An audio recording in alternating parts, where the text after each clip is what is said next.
If you needed any more proof that Mike Pence was deep state all the way, Newsmax, which seems to be giving a sympathetic ear to the former vice president and future nothing, has commented now that there is a real distinct possibility that American troops could actually face off in combat against Russia. No, I didn't stutter when I say that. No, the former vice president has not backtracked and corrected that statement. Yes, he's serious. He is, quote, trying to differentiate himself from the rest of the GOP primary field, which is, most of them are kind of waffling. They're questioning why we're involved with Ukraine and all of the money that's being spent there.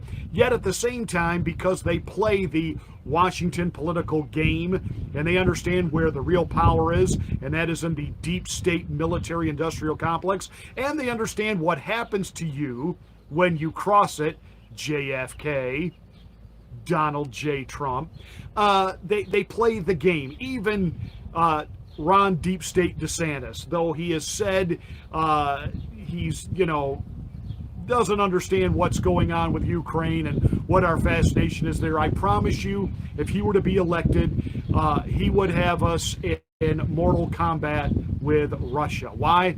Because it's what the deep state wants. It's what the oligarch wants. It's what the gazillionaires want. They want this war with Russia, and they would like to escalate it now beyond just a proxy war where we're using the CIA over there. And Mike Pence has completely outed himself and has said this is very possible. And of course, he crouches it behind, if Russia pushes further into Europe and if they take Kiev and it falls, we'll have no choice. Oh, you mean if we continue to poke the bear, if we continue to use our CIA ops to goad Russia, to drone them and say it's Ukraine when in reality it's us, when we keep pushing them and NATO keeps antagonizing them, pushing them to go into Poland, pushing them to take Kiev, that's when Mike Pence says we need to spring into action and put American boots on the ground. You do understand that from the very beginning, we have goaded this war between Russia and Ukraine. Joe Biden's reason for doing it is simple: to cover up his grift and his blackmail. He and his cocaine leaving it in the West Wing of the White House son, Hunter. Isn't it amazing how quiet the media was all weekend about cocaine found in the working wing, the West Wing of the White House, when Hunter was there 2 days ago? Is he clean? Is he really sober? Was it just a staff member? I don't know, but there was cocaine in the White House. And do you think the media would be this quiet if this had been the Donald Trump White House? Let's be honest, they would have been this quiet if it had been the Barack Obama White House. They give Joe Biden a pass because he's 100 years old and he's not doing coke. His son is. I'm sure his staff does. And again, apparently we're supposed to understand, this is what happens in 23rd century America now, in corporate business, et cetera, et cetera, et cetera. Cocaine in the White House, no big deal, move on. You understand, the longer that Joe Biden stays in office, the more we just accept and turn a blind eye to depravity. I mean, we just got through celebrating a month of depravity, and this depraved individual who is just totally destroying our country. So we know why he wants war between Russia and Ukraine. It's the way he filters the dirty money that comes his way, and it's a way for him to prop up his own re-election, that you can't change presidents while we're in mortal combat, because Zelensky's already come out and said and declared martial law in Ukraine. There'll be no free elections till the war with Russia is over. Guess what? He don't want any war to end. The military-industrial complex doesn't want this war to end. They're recouping all of the money they lost during the Trump years when he wouldn't start war with anybody. And if you needed more proof that Mike Pence is a deep state operative, I said it 2 years into the Trump administration. I was lambasted by many within conservative media. I said Mike Pence would be the traitor within, and I was right.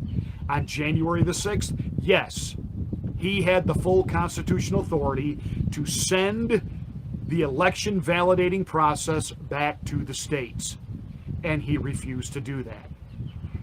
His own security detail took out Ashley Babbitt, and we were presented with the cover story that it was a D.C. police officer. Bump, ba-dum, bump. And you have Mike Pence out there, and I know I've talked about this before, but you have Mike Pence out there saying the president acted recklessly with his words and his actions on January 6th. So Pence is in this up to his eyeballs. He helped orchestrate. Make no mistake about it. He's not just providing cover. He helped orchestrate the Fedsurrection. When the pandemic was in the cauldron brewing, and Mike Pence was named by President Trump to be the point man on the coming pandemic, what is the very first thing Mike Pence did? He appointed Dr. Anthony Fauci and the Scarf Lady. See, Mike Pence had been through a pandemic in the state of Indiana when he was a governor. Who do you think his point man for the health and safety of the Hoosiers were? That's right, Anthony Fauci.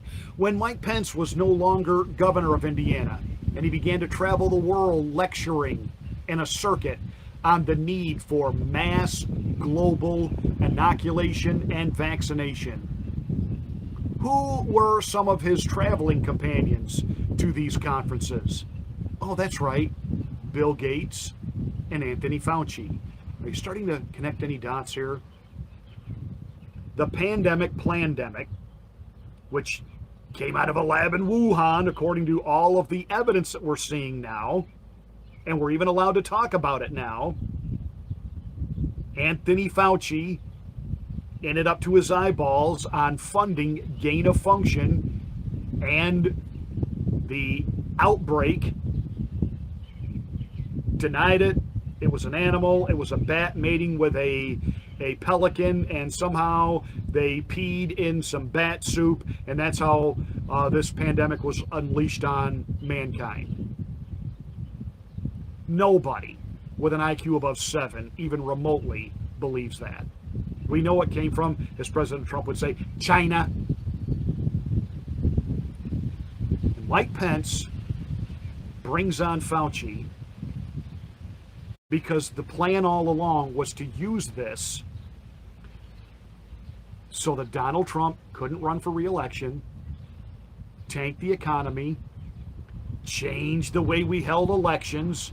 You know, all those special 6-month-long to vote in 2020 and mail it in. Mail it doesn't, and don't even bother to sign it or prove who you are. I said Mike Pence was the enemy within. I have been proven right over and over again. And now it's obvious he is the military-industrial complex deep state pick. They wanted it to be Ron DeSantis. Why? Well, he could sound enough like Trump, they could kind of pull it off as this Trojan horse on us.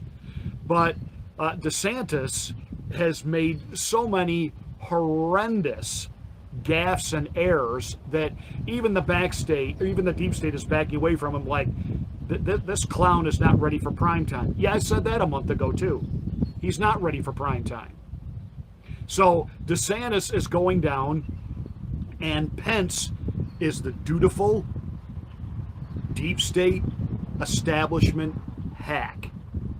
Stop calling him a Christian. You born-again Christians, stop thinking he is a friend to the evangelical community. He's not. He is what he is. He is a globalist. And I knew the night he appeared with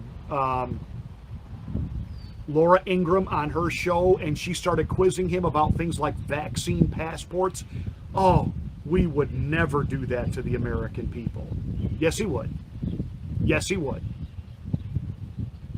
had somehow the Trump administration stayed in power, he would have talked President Trump into a nationalized program. We've got to vaccinate everyone to end this pandemic, Mr. President, and they need to show proof of vaccination.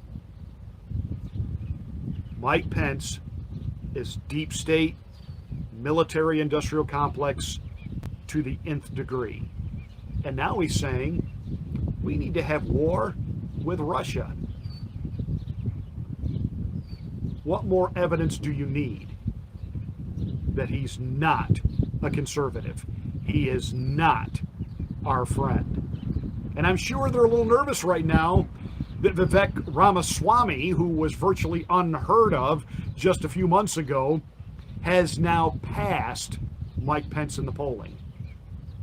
He is surging ahead of Mike Pence. But the deep state knows they can't get John Bolton elected. And, you know, nobody's jumping up and down for Nikki Haley. I like Larry Elder. He's a decent guy. I know a lot of Christians are looking at him right now. Larry is non-electable. He is just totally, completely non-electable. I said this decades ago when I was still pastoring in the state of New York, and the Christians were all hot and heavy for Pat Buchanan.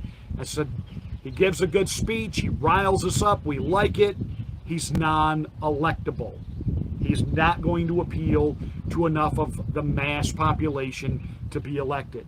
Same with Larry Elder. Not even close. He will not gain any popular support whatsoever.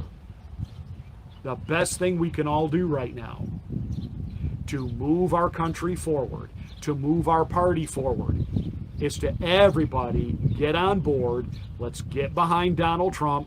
Let's make sure we stay sober and vigilant that all of these phony indictments and what they're trying to do to destroy him and stop him does not succeed. We certainly can't have, I'm going to say, someone as corrupt as Joe Biden, Mike Pence, become our nominee. There, I said it, you heard it here with Pastor Marty on the afternoon drive. Thanks so much for watching. Make sure you're a subscriber to the channel. Smack the bell, click the word all to get notification of all of my rants. Please like and share this video. Tell your friends that we're here. It's the only way we can get the algorithm up. Make sure you smack the like button. Thank you.